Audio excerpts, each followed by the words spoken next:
स्वागत है आप सभी का कृष्णा की तरफ से और कृष्णा का पाठशाला में।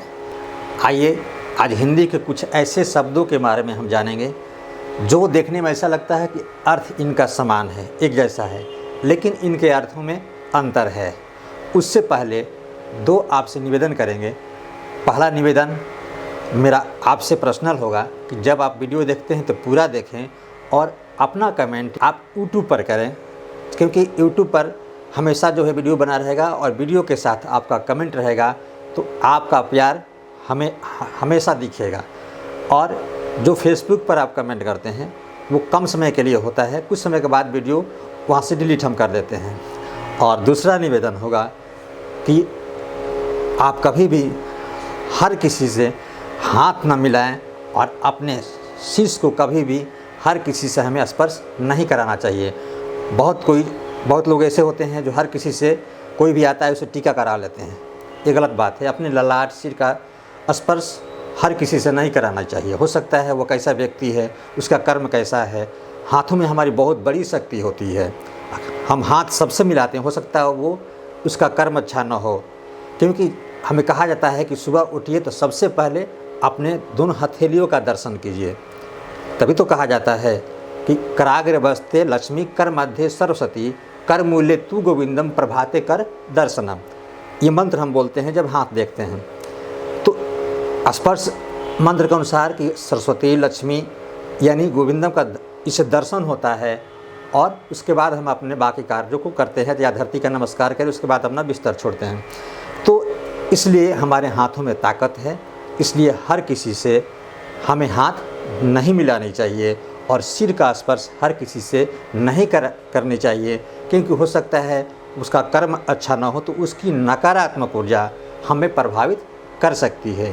तो ये मेरा निवेदन था। मानना न मानना ये आपकी बड़प्पन है। आइए वीडियो की शुरुआत करते हैं। सबसे पहले है पत्नी, स्त्री और महिला।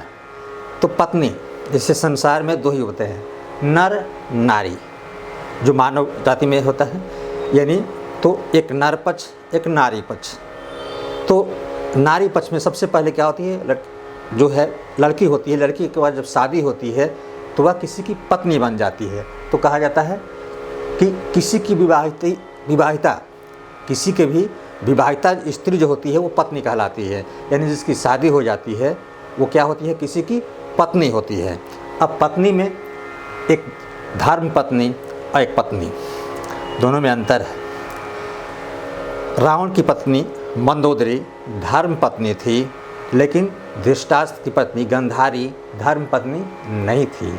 अगर पत्नी अपने पतिव्रता का धर्म का पालन करते हुए सही रास्ते पर है, धर्म के रास्ते पर है, पति को समय समय पर गलत सही का ज्ञान देती है कि ये गलत है, लेकिन पति का विरोध नहीं करती है, वो पतिव्रता धर्म का पालन करती है, वो बताती है, कहती है, राय विमर्श करती है, अपना विचार देती है, लेकिन पति का विरोध नहीं करती है, पतिव्रता धर्म का ही पालन करती है, तो वो धर्म पत्नी कहलाती है।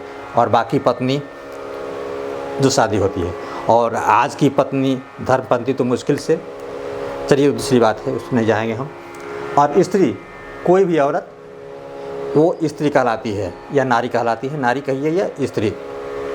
महिला, अच्छे परिवार की औरत। जैसे जब किसी को पुरस्कार देना होता है, किसी स्त्री को, नारी को, तो क्या कहते हैं, महिला सम्मान। नारी सम्मान नहीं, महिला सम्मान। यानी महिला शब्द प्रतिष्ठित है, एक द्योतक है कि अच्छाई का। जैसे अगर कोई प्रधानमंत्री, जैसे मान लीजिए श्रीमती इंदिरा गांधी, तो महिला यानी जो भी एक सम्मानित व्यक्ति हो, अच्छे परिवार से हो, प्रतिष्ठित हो, ऊंचे पद पर हो, वहाँ महिला शब्द या सम्मान देने की बात जहाँ आती है तो महिला सम्मान यानी महिला का अर्थ ही होता है यानी समान, योग्य, प्रतिष्ठा देने योग्य स्त्री को ही हम महिला कहते हैं। उसके बाद से है अभिवादन, नमस्कार, नमस्ते और प्रणाम। तो अभिवादन, बड़ों का हाथ जोड़कर अभिवादन करते हैं। जब भी आप कहीं कोई वक्ता भाषण देते हैं, बोलता है, संबोधन करता, कहता है कि आप सभी जितने भी यहाँ बैठे हैं सभी बड़ों का मेरा अभिवादन, यानी अपने से बड़ों का हम अभिवादन करते हैं, उन्हें सम्मान देते हैं, अभिवादन करते हैं। और फिर नमस्कार, समान अवस्था वाले, अगर आपके बराबर उम्र वाले समान अवस्था, इससे अवस्थाएं कितनी होती है? तीन अवस्थाएं होती हैं, बाल अवस्था, युवावस्था और वृद्धावस्था मूल रूप से। तो तीनों अवस्थाओं में जो समान अवस्था, एक समान अवस्था जो व्यक्ति है उसके समान अवस्था वाले, समान उम्र वाले जो व्यक्ति होते हैं आसपास, उसके लिए हम क्या प्रयोग करते हैं? नमस्कार। और नमस्कार बहुवचन में प्रयोग होता है ज़्यादा लोगों के लिए। जैसे यहाँ बहुत सारे आपके मित्र इकट्ठे हैं, तो जब वहाँ आप जाइएगा तो क्या बोलिएगा? सभी को नमस्कार, आप सभी को नमस्कार। तो समान अवस्था वाले हैं और ज़्यादा हैं तो अक्सर बहुवचन में प्रयोग होता है नमस्कार। अब ये नमस्ते अपने से बड़े छोटे सबके लिए आप प्रयोग करते हैं और एक वचन में हमेशा ये प्रयोग होता है। ज़्यादा एक वचन में ही नमस्ते शब्द का प्रयोग किया जाता है। जैसे चाचा जी नमस्ते, अंकल जी नमस्ते, जी भैया जी नमस्ते। तो ये जो है छोटे बड़े सबके लिए, जो जिसमें शीश झुकाना कोई ज़रूरी नहीं, शीश झुकाता भी हाथ जोड़ना कोई ज़रूरी नहीं होता है। लोग ऐसे भी नमस्ते नमस्ते बोलते चले जाते हैं। लेकिन नमस्कार में आपका हाथ जोड़ना आवश्यक हो जाता है। सिर झुकता है, हाथ जोड़, ये सिर झुके न झुके लेकिन हाथ जरूर जोड़ना जो है नमस्कार में ज़रूरी होता है। अभिवादन में भी हाथ जोड़ना ज़रूरी होता है। हाथ दोनों हम जोड़ करके तभी हम अभिवादन या नमस्कार कहते हैं। लेकिन नमस्ते में ऐसे भी चलता है ना, लोग कह रहे हैं नमस्ते चाचा जी, ऐसे बहुत लोग कहते हैं या ऐसे ही मुँह से बोल देते हैं। अब है प्रणाम। तो अपने से पूज्य को प्रणाम किया जाता है। अपने से श्रेष्ठ व्यक्ति, गुरुजन हो, माँ है, पिता हैं या कोई भी पूज्य व्यक्ति हो, उनके लिए आपको प्रणाम शब्द का प्रयोग किया जाता है।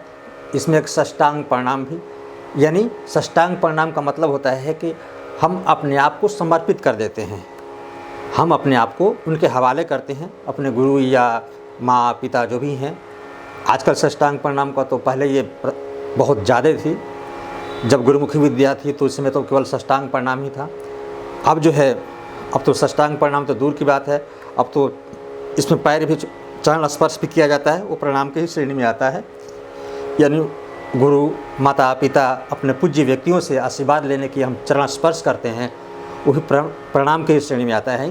पूज्य व्यक्ति, जो हमारे पूज्य व्यक्ति है, बहुत ही श्रेष्ठ व्यक्ति हैं और जो हमारे गुरु तुल्य हैं, माता भी गुरु हैं, पिता भी गुरु के तुल्य होता है और एक गुरु, तो इन सब के लिए हम प्रणाम शब्द का प्रयोग करते हैं, यानी प्रणाम करते हैं, चरण स्पर्श करते हैं या साष्टांग प्रणाम करते हैं। आप सभी को वीडियो देखने के लिए बहुत बहुत धन्यवाद, और छोटे हैं तो आशीर्वाद और प्यार।